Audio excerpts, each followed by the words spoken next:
السلام علیکم، سیکھو سب کچھ میں خوش آمدید دوستو۔ آج ہم سیکھیں گے کہ ہم کس طرح workday.intl فنکشن کو یوز کر سکتے ہیں مائکروسافٹ ایکسل میں۔ آئیے جانتے ہیں اس کو کس طرح یوز کیا جا سکتا ہے۔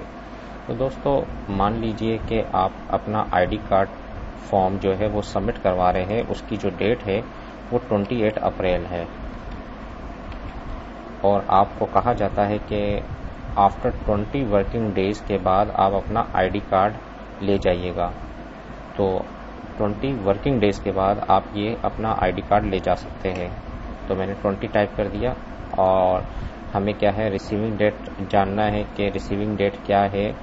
تو زیادہ تر اسٹوڈنٹ کیا کرتے ہیں کہ وہ = لگاتے ہیں، اور جو ڈیٹ ہے اس کو سلیکٹ کر پلس کا سائن، اور 20 میں نے کیونکہ 20 ڈیز کے بعد آنا ہے تو 20 کو سلیکٹ کر دیا، تو اس ڈیٹ پر 20 کو پلس کروا دیتے ہیں، تو جس سے 18 مئی آ رہا ہے 2017، جو کہ ٹوٹلی رانگ ہے، کیونکہ آئی ڈی کارڈ ایجنٹ نے ہمیں کہا ہے کہ 20 ورکنگ ڈیز کے بعد آنا ہے۔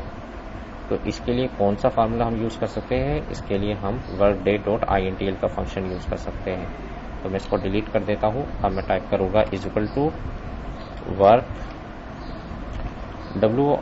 جیسے ہی آپ ٹائپ کریں گے آپ ڈاؤن ایرو سے نیچے کی جانب آئے، workday.intl کا فنکشن کو سلیکٹ کرنے کے بعد ٹیب کی پریس کریں گے تو یہ پورا لکھا ہوا آ جائے گا، جہاں آپ نے اسٹارٹ ڈیٹ بتانا ہے۔ اسٹارٹ ڈیٹ یہ ہے، کوما، اس کے بعد آپ نے ڈیز بتانا ہے 20 ڈیز کے بعد، کیونکہ ہمیں آنا ہے 20 ورکنگ ڈیز کے بعد، تو ہم نے اس 20 کو سلیکٹ کر لیا، کوما کے بعد اب ویکینڈ۔ اب آئی ڈی کارڈ کا جو آفس ہے اس کا ویکینڈ اگر سیٹرڈے سنڈے ہے تو آپ 1 ٹائپ کریں گے، تو میں نے یہاں 1 ٹائپ کر دیا، کوما، اس کے بعد آپ نے ہالیڈیز بتانا ہے۔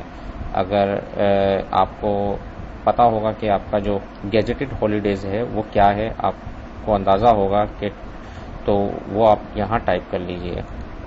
تو میں نے کیونکہ 1 مئی گیجٹڈ ہالیڈے ہے تو میں نے اس کو سلیکٹ کر لیا، اور بریکٹ کو میں نے کلوز کر دیا، اور جیسے ہی میں انٹر کروں گا تو آپ دیکھیں گے کہ 29 مئی 2017 ایکچوئل ریسیونگ ڈیٹ آ گئی۔ تو اس طرح ہم ریسیونگ ڈیٹ معلوم کر سکتے ہیں کہ کب ہمیں آنا ہے، کون سی ڈیٹ کو ہمیں آنا ہے آئی ڈی کارڈ ریسیو کرنے۔ تو دوستو امید ہے کہ یہ ویڈیو آپ کو بہت پسند آئی ہوگی۔ لائک اور سبسکرائب کرنا مت بھولیے گا۔ دوستو میرے چینل کو سبسکرائب ضرور کیجئے تاکہ کوئی بھی نئی ویڈیو آئے تو اس کا نوٹیفیکیشن آپ کو مل جائے۔ Thanks for watching. اللہ حافظ۔